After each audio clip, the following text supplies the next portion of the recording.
Good morning, everyone, and happy Wednesday. We are set for a pretty big day today. The market is just consolidating. We have a lot of stocks moving in some very big ways ahead of or after their earnings reports. We do have some big earnings reports after the bell. We have the Fed minutes, and the market's just all over the place. So some other important news that I wanted to bring up is that, while the market is consolidating, while yesterday we actually had some really good news on how Russia was supposed to be, or was apparently withdrawing or decreasing some of their troop numbers at the Ukrainian border. NATO actually said that they're now increasing their numbers. As we have Tom pulled up right there, NATO says Russia is increasing troop numbers at Ukrainian border, and yesterday it was the exact opposite. Yeah, we can see yesterday, we can actually see the article. It says Russia says it's begun its partial troop pullback from the Ukrainian border, but actually NATO was urging caution yesterday that they might have been, fudging the numbers a little bit or just lying straight up in general. But looks like NATO did come out and say that they are increasing the troops. So that's definitely bad news, Mike. And as we know, there's been tons of military vehicles sent to the border and everything like that. So definitely not good news, and the SPY is right back down. It looks like Putin might be yanking our leg a little bit here. I know. What's going on, Tom? It's like conflicting news. The market's choppy as it is, but when we have like news that is completely different, like the next day, it's like, come on. But yeah, it is what it is. And actually, Mike brought up a great point, and he said, what happened to Airbnb? I thought they crushed earnings. So they popped up on earnings, and then they literally gave back all of their gains. And basically, yeah, they did crush earnings, Mike. They reported record revenue for 2021 that was better than expected, and they issued a good forecast too, and they still fell.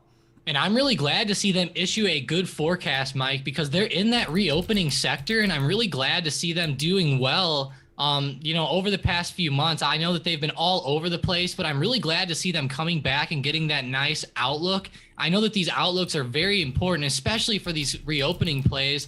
And as we see like Omicron and just COVID start to fade off, I feel like Airbnb and these hotel stocks will get back more to their normal levels here.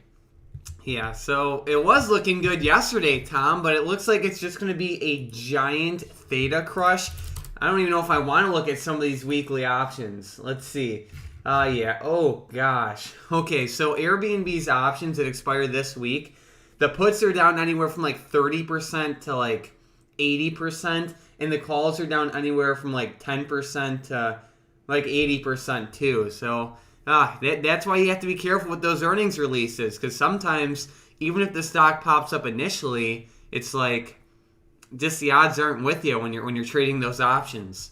Man, this one would have made me really upset if I was playing the calls on this one yesterday, Mike. I mean, you would have been so excited in after hours, and then you would have even been excited like when you woke up today. But then as the market opened, we tanked all the way back down like below the closing price. That was just a pretty crazy move there by Airbnb. So hopefully it keeps getting this nice momentum at open. It looks like over the past couple of minutes, it's been coming back at least. Yeah, like there are ways to put the odds in your favor with earnings. Like if you're holding like a solid growing company, shares will be fine over the long term. And like shorting puts is the same way. If IV's really high, you can sell some like credit spreads and things like that. But just buying options ahead of earnings is is a very risky move. So keep that in mind, everyone. But looking at some of these plays, Tom, how about this Corsair action? It was popping up yesterday in pre-market, or not pre-market, after hours, on news that they're being added to the S&P, I believe,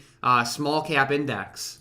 Yeah, I saw that, like the small cap 600. That's a pretty interesting news, and it's obviously good. I saw that they were actually taking some companies off of that to add Corsair on, so we'll have to see how that ends up going. But I know that Corsair has been a pretty good stock, and I should say it's been a good company, and maybe not the best stock the past 6 months, but at least their company's been doing well. And this past earnings report came in better than expected. It wasn't amazing, but it was good to see them, report some decent numbers there, and their stock is starting to move. So looks like they are getting some good movement here, Mike. And I really cannot wait for this one to finally pass back up above that $25 resistance. I know this one kept bouncing off that level before finally tumbling off. You know it. Alrighty. So we actually have a couple comments about Roblox too. It looks like Keisha and I believe Easy were mentioning Roblox. But yeah, Roblox is down 21% today, Tom. They missed on their EPS, but their daily average users were pretty good. I mean, I wouldn't say their earnings were terrible. Like, we've seen a lot worse earnings reports than Roblox. Like, of course, it wasn't a good report, but it wasn't terrible. And it's not like they issued terrible guidance like Netflix did or Peloton did, months ago. But still, I mean, the stock's down 21%, so it's not a good sign. Yeah, it's not good. And, I know that a lot of the issues with Roblox is coming because of their outlooks and stuff like that. And, I know that Roblox has been on fire the past few years, Mike. I know that we've looked a lot at their monthly active users charts and stuff like that, and they've been exploding. So maybe it just comes down to that they exploded so quickly that now they just kind of have to catch up to that growth. But either way, I mean, I think it'll be a good longer term pickup. And one thing I'm still happy about is that even though it's down 20%, which sucks, we have to keep in mind that, we were at these levels like 7 or 8 trading days ago. So it's, in reality, we're not that low compared to the past month. Yeah, that is true. And I also agree with you in that they kind of have to catch up to their valuation. Like, I feel like they may have gotten like a little bit overhyped, especially when they were at like 140, obviously. But you can say that about so many stocks, whether we're looking at DraftKings, Palantir, AI. I mean, I guess you could even argue that for some of these companies like AMD, Nvidia, Apple, and even Tesla. But yeah, I definitely know what you mean. And speaking of like these chip stocks, like how's AMD doing today? It's actually just really flat. I mean, it is actually slightly down. We're down around 2%, but I will say it's mostly just flat from yesterday. The movement has been very minuscule. We opened like right around like 120. Now we're sitting at like 119. So overall, not too much movement today. I will say yesterday we had a pretty big uptrend after the initial drop at market open. So I don't know how to play AMD today. I'm actually more of leaning to the downside than the upside. But if we do end up breaking the 122 resistance, I think it could make for a pretty good move to the upside. It's just that, we almost triple topped at 122 before falling in pre-market. Yeah, that's true. Alrighty. We also have George mentioning Shopify. So SHOP. I haven't looked at this one in a little bit, but 15%, Tom. Dang, this one's taking a beating. It was just at like $1,762 a couple months ago, and now it's attempting to hit $750. So I have not looked into their earnings report, but I definitely will. But yeah, 14% is pretty rough. Wow, it sucks to see this one continue to fall off like this, Mike. They were actually sitting on their support there right around $800, and it looked like 800 might have been a good support, but they just ended up flying right down and through that level, which is not a good sign in the short term. Looks like the next major level coming up is going to be right around that 1,000 SMA. Let's go back and maybe see like the max daily chart, maybe see like a good support level coming up. And yeah, it looks like as we get down towards that 1,000, there's going to be a good support like right around $700 even. So maybe that'll be the next major level to eye up. But that's definitely a bearish setup, Mike. This is not a good sign for the short term.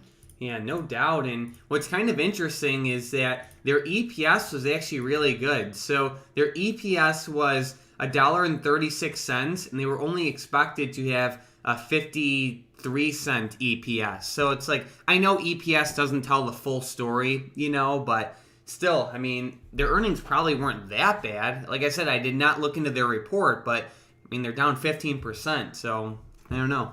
Yeah, it must have been something like with their outlook or something like that. I'll have to find like an article on that one. But yeah, it says on the Thinkorswim news, it says Shopify sees earnings revenue slow down in the first half of 2022, according to Barron. So I guess that's the main reason. I guess it looks like that outlook is going to be the main factor with this one, just like it's been with the rest of the earnings plays so far this week. But yeah, it's definitely not looking good.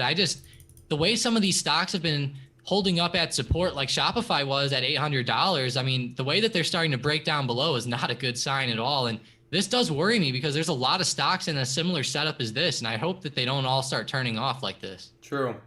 Alrighty. And then Keisha said that UPST got a nice pop this morning. Yes, it did. And it's up 30% right now, and it appears like it wants more than that. So they actually announced a $400 million share buyback program, and the earnings were pretty decent overall. So the stock loved it, and yeah, I mean, it was at $100 or $97 a couple days ago, and last night it hit highs of $149.90. So it's definitely showing a lot of great momentum. It is, and I'll tell you what, this is actually one of my favorite earnings plays of the past 2 weeks. I've loved the movement with this one, and I loved it yesterday how we fell below $100 and then we ran all the way up to 150 in after hours. That is an insane move, a 50-point move, almost like a 50% jump on the stock there in after hours. That's just an amazing beat on their earnings. I know Upstart has been a pretty hyped up company. They're kind of like, what sector are they in, Mike? They're kind of similar to a firm, right? Yes, yeah. Yeah, so, they're very similar to a firm. They help companies kind of start, getting SoFi. I would say they're more close to SoFi than a firm. They're in the financial services industry. They have a ton of different, I guess you could say, arms of their business, but they mainly deal in financial services, and they're pretty similar to SoFi.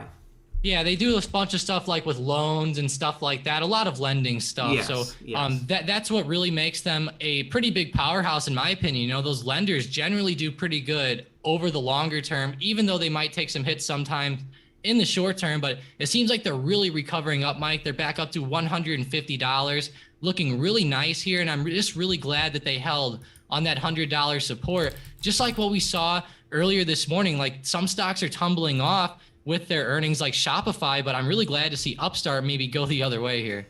Yeah, Upstart, it's at a decent level. When you have the share buybacks of $400 million announced, it's always good news.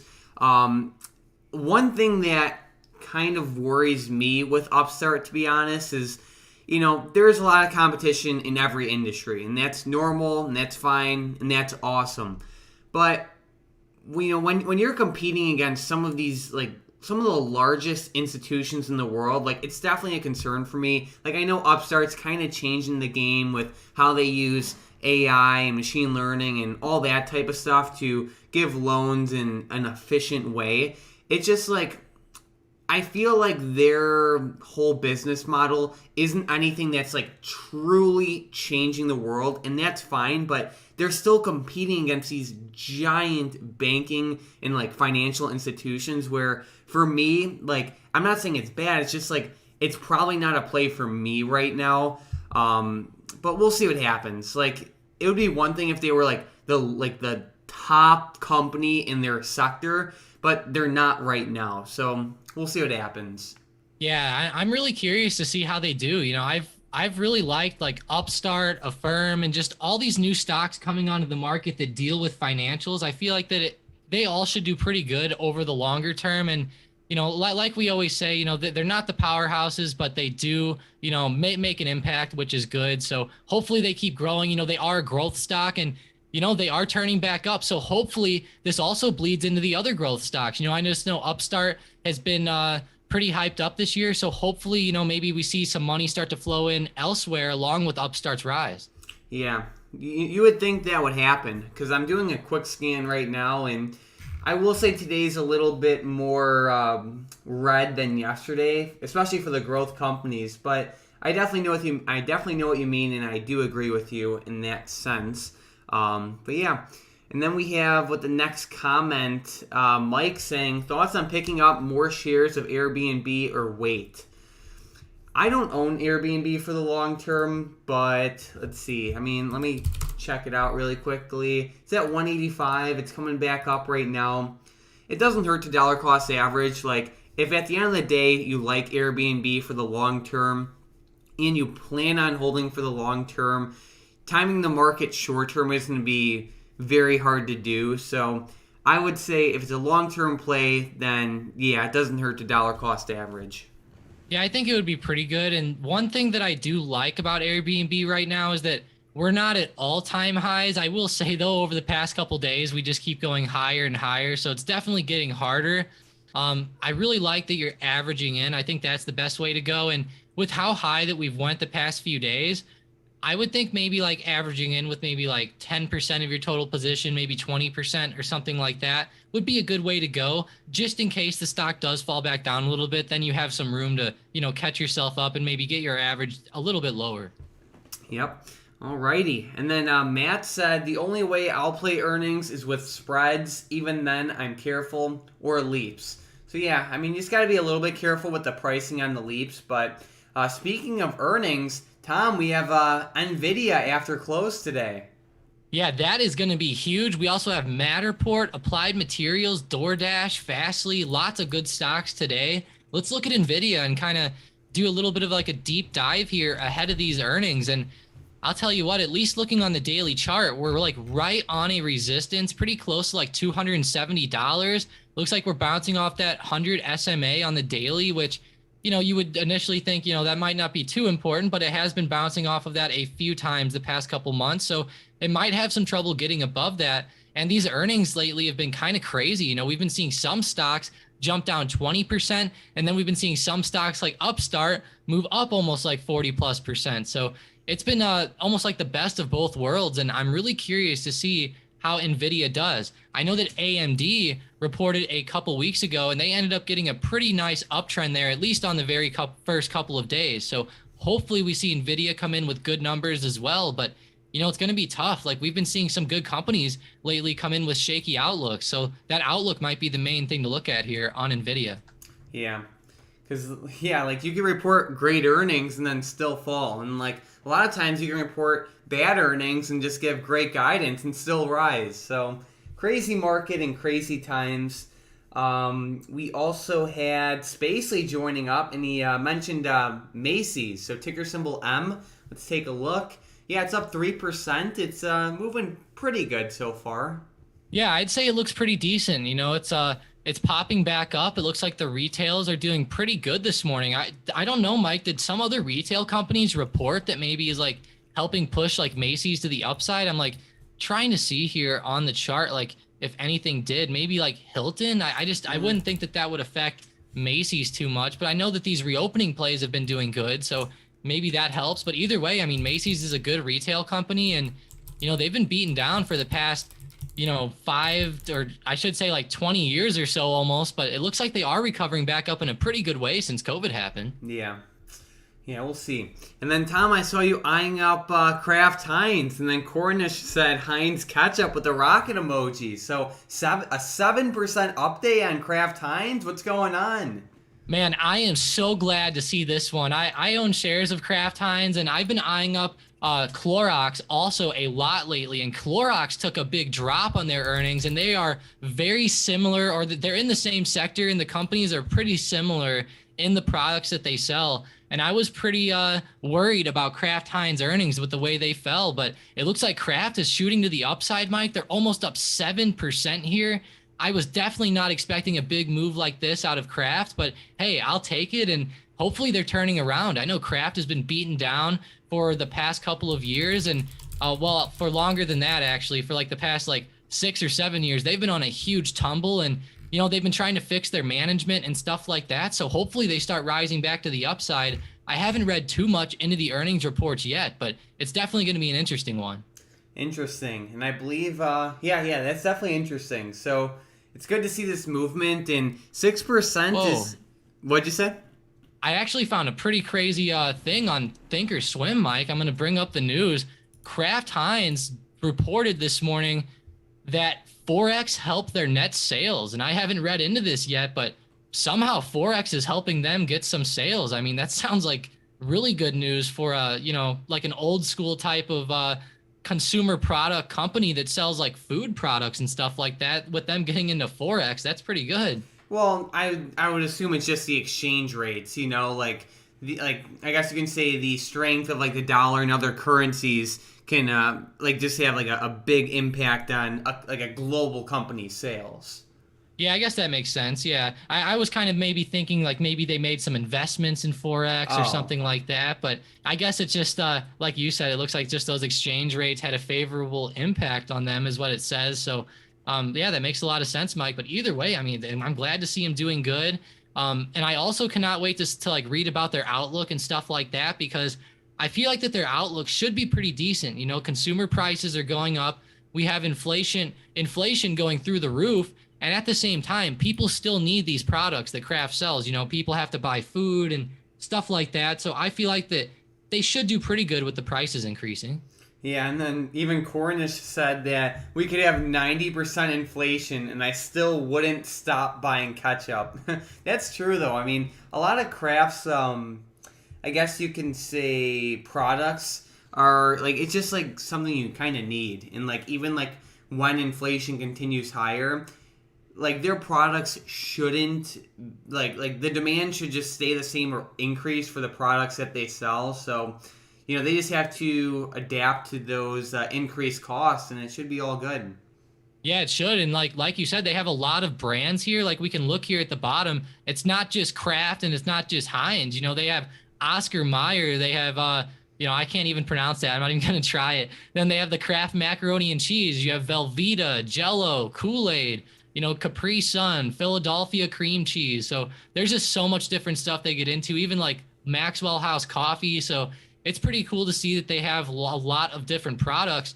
And it's just still crazy to me that CLX ended up falling down, Mike. Like, I honestly would have thought they would have done a little bit better than they did, you know, given that they're kind of in the same exact sector. Yeah, they're pretty close. They're both like value plays. So we'll see what happens. And then we have trading saying, take a look at Hook. It's a nice day or swing play. Hook. I have not looked at this one. HOOK? Yeah, HOOK. Yeah. Okay, I don't know what's going on with this one. I mean, it's up 46%, but I don't trade penny stocks like this. I mean, a couple months ago, this stock was trading for $20, and now it's trading for like $2. So I would imagine there are some serious problems with this company, but again, this is the first time I'm looking at it, so I don't know the full story. Yeah, this one looks like a pretty crazy setup here. I don't know how to think about this one, Mike. You know, it made this big jump. You know, it could be good for an intraday play, but I would only play it if it broke the high of pre-market personally. Like if it breaks 217 and starts to run up, you know, it might make for a pretty like good, very fast scalp play. Like I would say get in and out really quickly on this one. I would not hold anything, and obviously I wouldn't trade the options on it. The implied volatility is at 200%. I haven't even looked at the pricing yet, but you know, it's just, this is a pretty insane move here, up 47% from yesterday. I mean, they must have had some good news or something. Yeah, so we'll see. And then Ravi said, thoughts on Roblox, March or May 70 strike calls. Let's see, 70 strike. I mean, it's kind of far out of the money, especially for March. Like, if you went with May, that'd be decent. I know the Pelosi's, I believe that they're in the 100 strike calls for January of 2023. I could be wrong, though, but if you went with the 70 strike calls, I would definitely get more time than March. You know, May would be better. But even then, like, the IV's 87%. So if you got the May expiration and you got the 70 calls, that's $440. So like at that point, you can get like, what is it, like 8 or 9 shares of Roblox, and then instead of your break even being at $74.40, your break even could be, you know, like the current price. So I just feel like it would be much better to take the money that you want to put in calls and just get shares. You'd have unlimited time. Your delta would be a lot high. Well, yeah, it should be a lot higher. And then you have a lower break even. Yeah, I would think that that would be the better way to go as well. And, you know, I know that the IV dipped today with Roblox and everything right after earnings, just as usual. But keep in mind, it's still pretty high. I know it's not, you know, 116%. It's still, though, at 88%. And if we look on the daily chart, 88% is still very high relative to the past few months. So definitely be careful with those calls. I would recommend these shares as well. And like Mike said, then you don't have to worry about anything like with the timing or anything like that. You can just hold the shares for the longer term. And, you know, Roblox, I think, will do pretty well. You know, they've been making lots of deals like with the NFL and other companies like Louis Vuitton and stuff like that over the past couple of years, even Nike. So hopefully they just keep growing. And, you know, we've been seeing big players get into them. So hopefully they just keep expanding. And maybe soon we'll even see like the MLB and NHL come in, like you mentioned the other day. Yeah. So, like, just my thing is like like I like Roblox for the long term. It's not my favorite play in the entire market, but they do have a lot of potential, and they've been making a lot of improvements over like the past couple months, and things are going good for them overall. It's just like I feel like the 70 strike calls are not the smartest move to make, because like I said, your break even is $20 away just to break even. With shares, you could be at break even today, so definitely consider shares if you wanted to play it to the upside. And then we have let's see, Anderson saying, good morning, fellas. I just heard of a downgrade on AI. Is this a company you would still hold for the long term? It's a company that I have short puts on, and I do have some shares on it. Is it a safe, slow and steady company like Apple or Microsoft? No, but it is a growth company that I do have exposure to. So yeah, I mean, it's volatile, but yes, I am still holding it for the long term. Yeah, and I personally am too. I have some shares on it also, and they are up like around $30, maybe a little bit higher than that. But I'm still pretty confident in AI for the long term. I don't think it'll fall off the table per se. It might take a long time to finally start getting the nice movement that we want, but either way though, I feel like it'll be a good longer term play. They're in a good sector, and we all know that AI is going to be pretty important for the future. And I know that C3 AI is one of the bigger players, like just now starting out. So hopefully they have some good news, and I know they have earnings coming up at the beginning of March, so that'll be a pretty big report there. Yep. Alrighty. And then, we have Matt saying, my grocery store has been out of Philadelphia cream cheese for a month now. Yeah, mine has been, it's been pretty low too. So maybe that'll help Kraft, but they just have to continue to fight those inflationary pressures. And I know that they have been raising their prices on a decent amount of their products, so that should be good, and it should be good for the company, and the stock definitely likes it. Yeah, it does. It likes it so far. And, I will say, as far as Kraft goes, this is going to be a really like longer term hold, guys. Like whenever I tell you guys, like I have some Kraft shares, keep in mind, I am holding these for a long time. Like, if I get into a stock like AI, I might hold it for a couple of years. Kraft, I might hold for 5, 6, maybe even 10 years or something. Like this stock, I feel like will be pretty safe. It's not going to go anywhere. They also pay a decent dividend, which I really like. That just gives me more confidence to continue to hold them. So hopefully they keep that dividend going strong, and it'll just keep investors from selling out too much, I think. So as long as they just stay steady, I think it'll be okay. But it's a really long-term play, and just keep in mind they've had a lot of issues over the past few years. So we are kind of banking on them. If you're getting in Kraft, you're kind of banking on them to turn it around. So just keep that in mind. But there is big players like Warren Buffett owns a ton of Kraft Heinz, and he's been in for a long time and has even been holding through these big dips. So at least he has confidence in it. Yep. All right. We have Head saying, you guys should do live streams 30 minutes before close. We have been, I guess you can say, adding more content to the main channel especially. Of course, as you guys know, we do these morning live streams, but we also do an intraday video on the main channel. So now we have 2 videos a day coming out on the main channel, and then plus like the nightly watch list video. We're definitely adding more content. However, we are relatively busy around market close with some of the premium plays and things like that. So, we'll consider doing live streams before close for the future. But right now, we're pretty busy around close. Yeah, definitely. And if you guys have any ideas like that, or you have stuff that you'd like to see, definitely let us know, because if enough people keep coming to us, we'll definitely look at doing some of the ideas. So definitely keep them flowing. It'll definitely help both us and you guys out if you guys enjoy it. So definitely keep letting us know the nice ideas. But Mike, it looks like we have the SPY kind of falling right back down today. We were straddling that 444 support at market open, and man, we started breaking below it in a pretty good way here. I'm a little bit worried the SPY might have a pretty good sell-off today. Like if we get down to pre-market levels of Monday, like around 438, it's going to be pretty scary. Not good, Tom. Microsoft's down 2% too.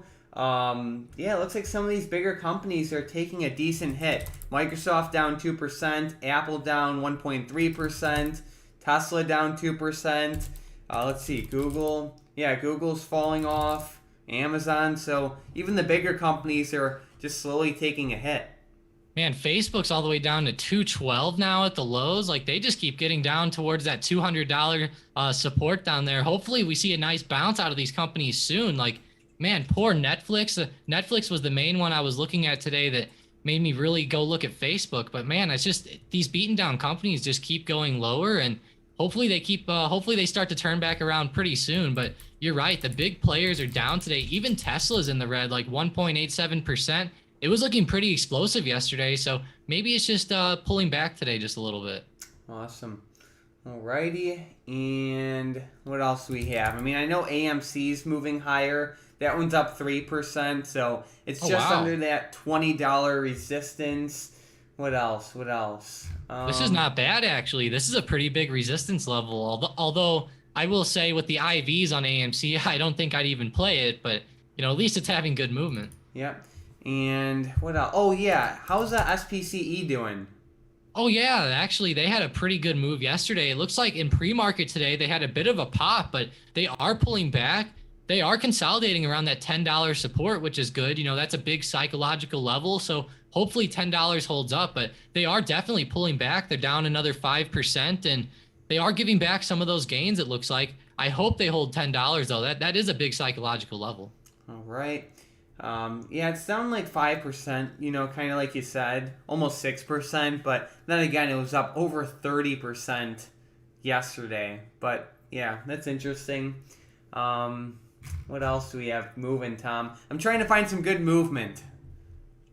Let's see. DWAC is looking pretty hot today. I know that it was popping up in pre-market. It's been consolidating a little bit now. Actually, it's been all over the place this morning. It like flew up, flew down, and now it's coming back up. I know this stock has had a lot of volatility over the past few weeks, which is, kind of insane. I know that DWAC, they announced that they were delaying their launch, which, that's all we need now is this company to start delaying stuff. They're probably going to take a tumble with that, but hopefully as we start to get closer to the actual launch, we start to see their stock pop back up a little bit, and it looks like it tried to this morning. So hopefully it starts to move back up here over the next hour or so. Keisha said Baba is green for what it's worth. Yeah, it is green. It is breaking out from yesterday's high of days, so that is good. And this one actually does have good movement because it's hard to find stocks that are like truly breaking out, especially on a day where like a lot of other stocks are tanking. So great eye, Keisha. Yeah, this actually looks really good, Mike. The way it's breaking these resistances looks really good in my opinion. We are approaching that high of like last Thursday, it looks like. So definitely be careful as we get close to 128. But either way, I mean, it's having some pretty good movement. I would hope that we can maybe see a breakout up above that today. We're only up 1% right now, and we just broke 127. So I would think 128 would be pretty doable given we're only up 1% right now. And let's go see some of the other China plays. Looks like JD is trying to come back around, and Baidu's in the green by a pretty good amount too. So that's good to see. Yeah, good point. Peter also mentioned how SoFi is setting up pretty nice. So that one's up like 2.5%. It's not doing too bad. Yeah, it's not. It actually looks like it's having a decent setup. I will say this stock has been extremely volatile the past few weeks. I mean, I know that the overall market's been volatile, but man, this one's been all over the place. You can see at market open, it started at around like 1250, flew all the way up to 1327, and then we came right back down. So this one's going to be tough to play today. It has these big swings, but it looks like if it consolidates and it keeps up with the nice momentum, it might be a pretty good play to the upside, like over the next 30 minutes or so. Yeah, we'll see. What else? Oh gosh, VIAC is taking a beating. That one's down 20%, Tom. I believe they actually changed their name to Paramount Global in an effort to increase like their brand recognition with Paramount Plus. So maybe that can help, but it's not looking too promising.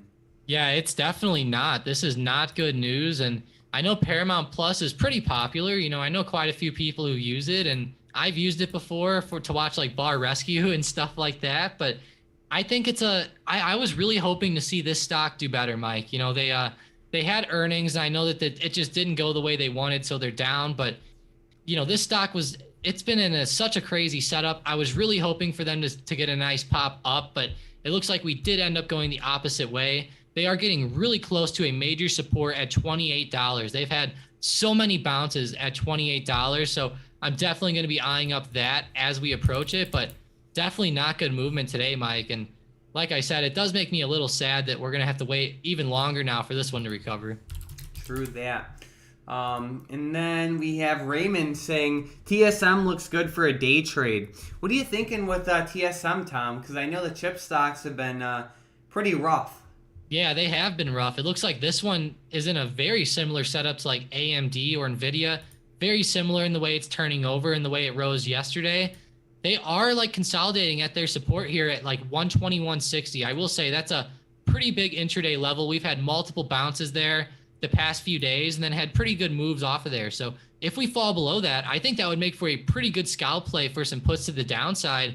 But it looks like right now we're kind of holding the level. So if we hold, it's probably going to be a no play for me just because as we start to rise, there's lots of overhead resistance. It's not like it's, breaking out or anything like that. And if we do end up falling down, though, I think that would be the main way I'd play it today. If we fall below like 121.50, I would definitely eye this one up. Sounds good. And then Head said, what do you guys think about MOS for the next month? It has been moving up pretty strongly relative to the overall market.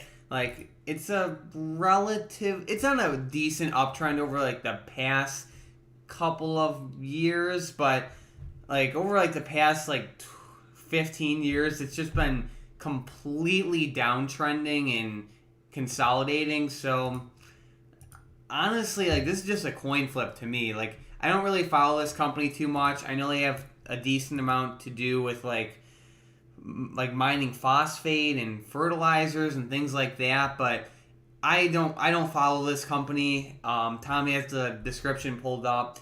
The chart is mixed. They have earnings coming up, so it's a no play for me.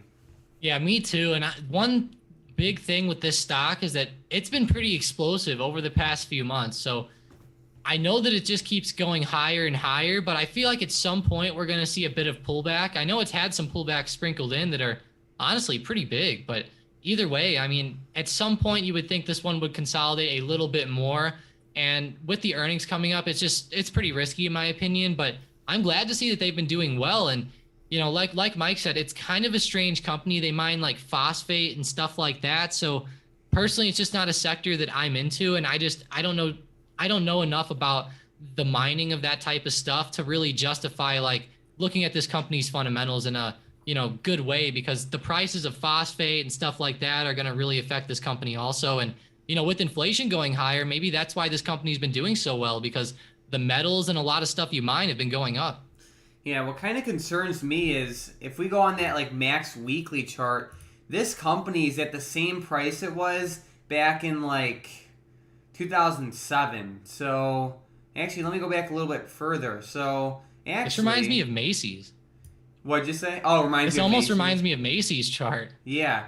And then it's basically at the same price that it was at in like 1996 too. So it's like we have been in like one of these largest bull runs like over like the past like 20 years and even like the most recent 10 years, and this company still just did nothing. So to me, it sounds like they have other problems that they need to fix. So again, like I just don't really know much about this company. Like this is like the first time I'm really looking at their stock, and I don't know about the industry. So if you're in it, I hope it pops for you, but it's not really for me.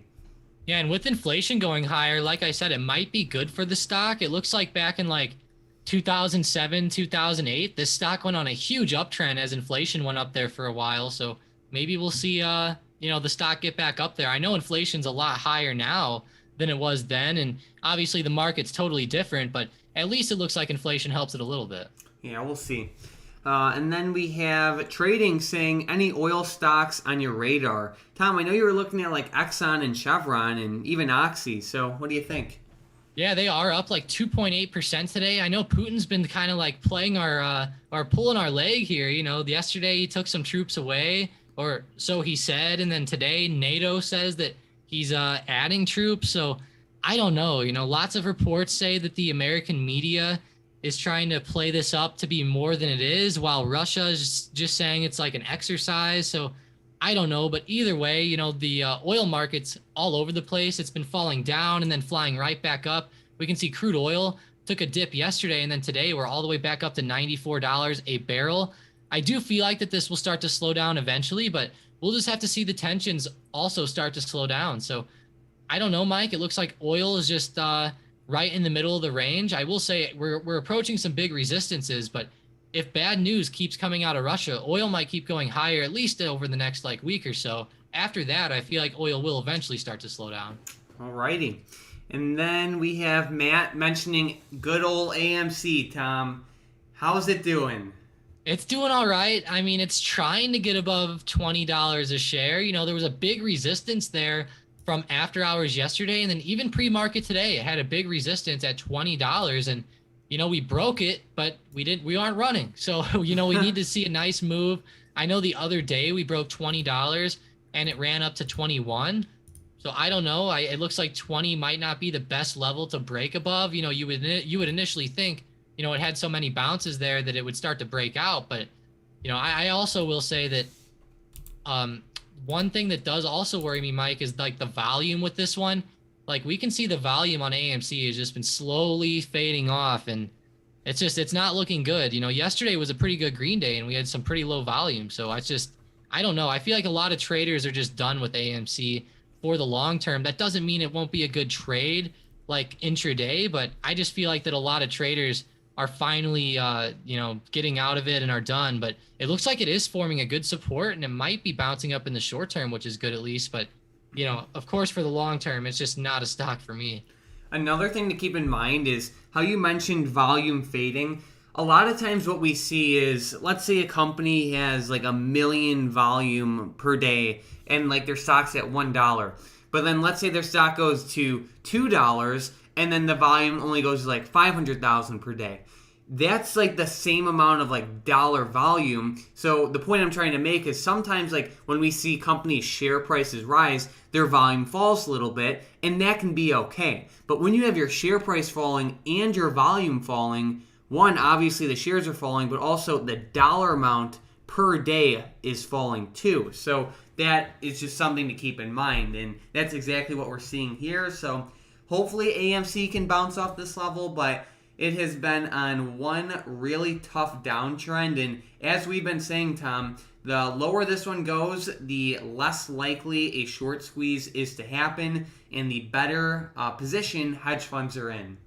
Yeah, definitely. And I feel like that, like with it starting to bounce on some of these bottom supports, a few retail traders might come in and, we might see AMC come up a little bit, it might come up to 25 or it might come up to 30. But at the same time, I just don't see it getting all the way back up to any crazy levels that it was. And with everything going on, I just feel like that it's starting to fade off a little bit. I will say, though, the bounce at that $15 support doesn't look too bad, though, like as far as a good support level to look at. I just don't know, Mike. In the short term, it's going to be really hard to play this one. And the good news is it's kind of up while the SPY is going down. And I don't know if you want to say that's good news or bad news, but hey, at least it's moving while the market's down. True.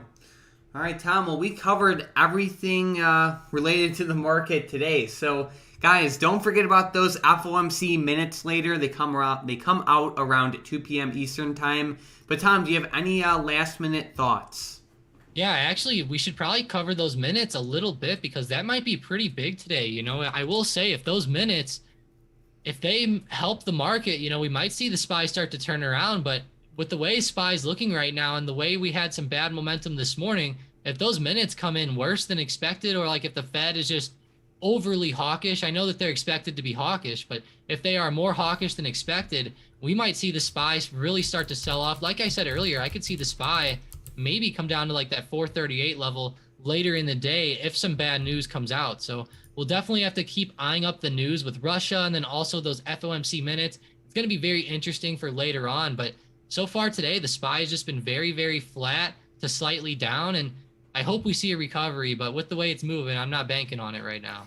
Yep, I feel you. And then Vicky said, hit the like, guys. So yeah, if you guys like the stream, it would mean so much to us if you smash that like button. But before we close out, I just want to personally thank everyone for joining. So thank you so much, George, Mike, Keisha, Michael, Easy, Vicky, Hunter, Matt, Spacely, Trading, Ravi, Sean, Anderson, let's see, Head, Neighbor, and Raymond, and I think that's everyone. So again, thank you guys so much for joining. We love doing these streams, and we really appreciate all of you guys joining and watching the market with us. But besides that, hopefully the market holds strong through this FOMC Minutes conference, and we hope you guys have a great rest of your day.